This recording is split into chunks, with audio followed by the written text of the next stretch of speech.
bahasa Arabnya. Kalau tidak percaya, itulah kufur dalam bahasa Arabnya. Jadi tidak semua orang yang sudah tahu beriman. Sudah tahu pun dia belum tentu percaya. Jadi saya ceritakanlah umpamanya cerita tersebut. Kata sebahagian, saya percaya.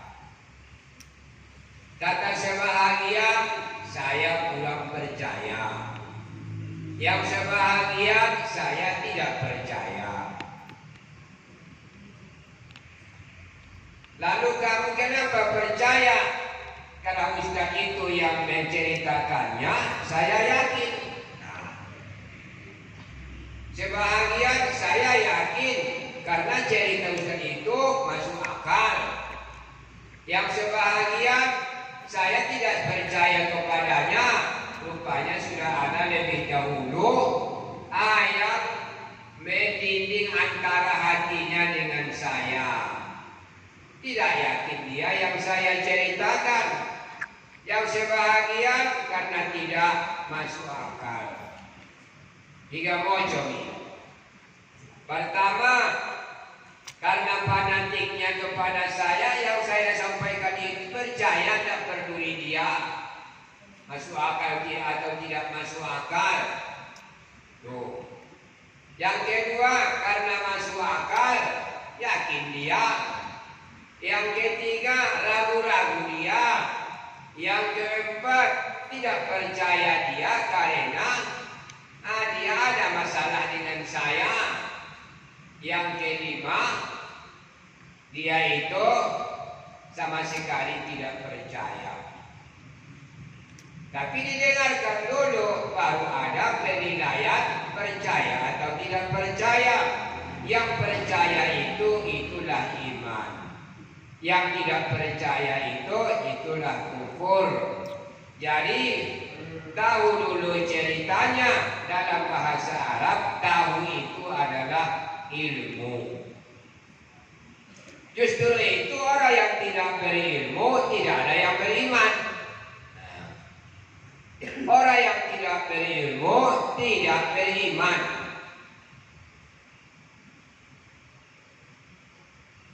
Adanya orang yang beriman setelah diutus Nabi Muhammad, dan adanya orang kafir setelah diutus Nabi Muhammad.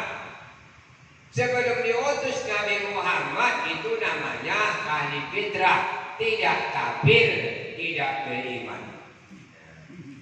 Itu namanya ahli fitrah. Setelah datang Nabi Muhammad, disampaikan Nabi Muhammad lah risalahnya, maka ada yang percaya. Itulah yang beriman. Setelah disampaikan Nabi Muhammad risalah Allah, maka ada yang tidak percaya. Itulah kafir. Kalau begitu, mana yang duluan ilmu daripada iman? Duluan ilmu. Tidak ada orang kafir tanpa ilmu. Tidak ada orang iman tanpa ilmu. Sudah berilmu, sudah tahu, baru ada vonis kafir atau iman. Jadi orang-orang yang tidak berilmu tidak beriman. Al-ilmu imanul iman. Ilmu itu tiang iman. Itu tunggaknya. Kepada Rasul, kalau yang saya contohkan tadi, saya kalau Ustaz itu yang menceritakannya yakin.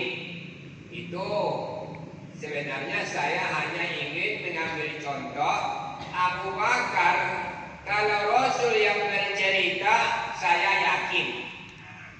Kalau Abu Bakar yang bercerita, saya yakin. Lebih dari itu pun ceritanya, saya yakin. Abu Bakar nih. Soal masuk akal atau tidak masuk akal, itu tidak jadi urusan bagi dia. Pokoknya kalau Muhammad yang bercerita, dia yakin. Itu saking kekuatan imannya kepada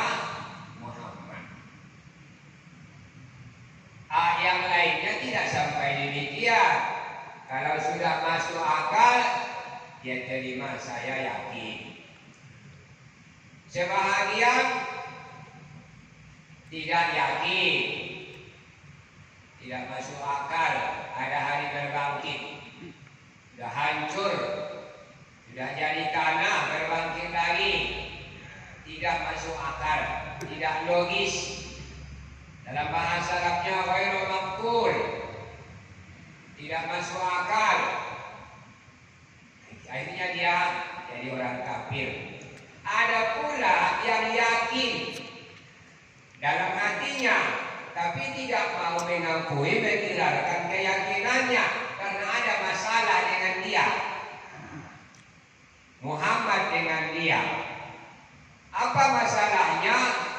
Kenapa orang Arab jadi Rasul? Selama ini kan Bani Israel yang jadi Rasul. Tidak terima. Tidak terima. Kenapa itu yang jadi menang? Kenapa tidak pilihan saya? Maka dia jadi pengacau. Jadi ada juga itu mirip-mirip dengan orang Yahudi. Orang Yahudi tidak mau mengimani Nabi Muhammad karena tidak termasuk golongan mereka. Kalau seandainya orang Yahudi yang menjadi Rasul,